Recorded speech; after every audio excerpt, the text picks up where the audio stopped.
श्री इमरान प्रतापगढ़ी जी 15 minute.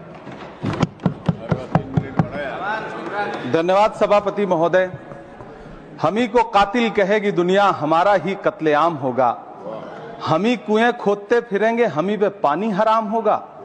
सभापति महोदय, सन 1947 में दिल्ली की जामा मस्जिद की तारीखी सीढ़ियों पर खड़े होकर के भारत रत्न मौलाना अबुल कलाम आजाद साहब ने कहा था कि मुसलमानों कहां जा रहे हो, यह है तुम्हारा मुल्क, यहां तुम्हारे आबाओ अजदाद की कब्रें हैं। उस वक्त मौलाना आजाद की ये सदाएं सुन करके लोगों ने अपने सरों की गठरियां उतार करके रख दी थी। आज उसी दिल्ली में मौजूद देश की संसद में एक बिल आया है जो हमसे उसी जामा मस्जिद की सीढ़ियों के सबूत मांगेगा, जो उन्हीं सीढ़ियों के पास अपनी कब्र में सोए हुए मौलाना आजाद को फिर से कब्र से सदा देनी पड़ेगी कि ये जो कब्र है वो मेरी कब्र है, ये किसी सरकार की जागीर नहीं है। सभापति महोदय, मैं जहां खड़ा हूं इसी संसद भवन के सामने सड़क के उस पार अपनी कब्र में सोए हुए भारत के पूर्व राष्ट्रपति फखरुद्दीन अली अहमद की कब्र है। शायद अब उस कब्र से भी सदाएं आए कि ये कब्र मेरी कब्र है, ये सरकार की जागीर नहीं है।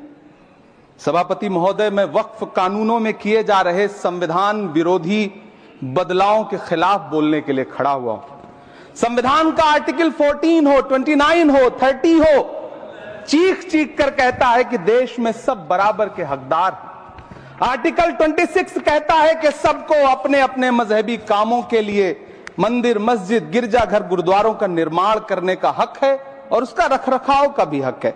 लेकिन डॉक्टर बाबा साहब अंबेडकर के संविधान को हर दिन कुचलने वाली ये सरकार देश के मुसलमानों से नफरत में इतनी अंधी हो गई है कि खुलेआम देश की संसद में देश सरकार के माइनॉरिटी मिनिस्टर साहब और होम मिनिस्टर साहब झूठ बोलते हैं और देश को गुमराह करते हैं।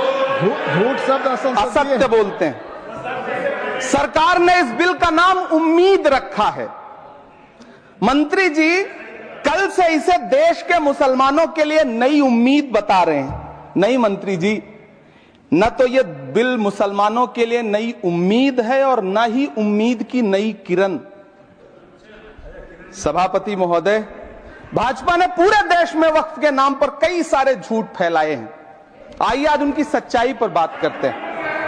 वक्फ ट्रिब्यूनल को ऐसे बताया जाता है जैसे वक्फ ट्रिब्यूनल कोई मजहबी खाप पंचायत हो।